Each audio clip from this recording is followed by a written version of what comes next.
வந்தவங்க ஒரு ஒரு ஒரு பெரிய ஒரு கும்பலாக வந்தவர்களை என்ன, அதாவது ஐபிஎஸ்சில் வந்து படிக்கும் பொழுதே எல்லா ஐபிஎஸ்களுக்கும், கரூரில் உள்ள ஐபிஎஸ் உட்பட, தமிழ்நாட்டை ஆளும் ஐபிஎஸ்கள் உட்பட என்ன, எல்லோருக்கும் வந்து மாப் சைக்காலஜின்னு ஒன்றும் கிளாஸ் எடுக்கிறேன்.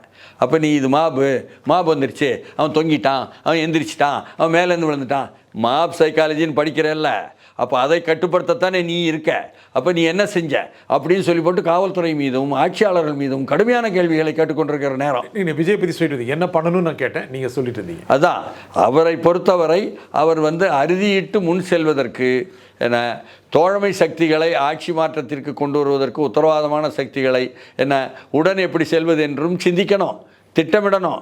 அதே சமயத்தில் அப்படி வருவதற்கான அரசியல் அனுபவம் உள்ள, வெளியில் இருந்து வரக்கூடிய கொஞ்சம் கெட்ட பெயர் வாங்காத அரசியல் தலைவர்கள் என்பதையும் அரவணைத்து கொள்ளணும்.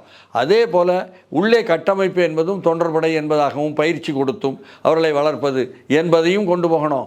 இத்தனை வேலைகளும் அவர் செய்யணும். அவர் செய்வார் என்பதுதான் அவருடைய அடுத்த கட்ட எதிர்பார்ப்பு.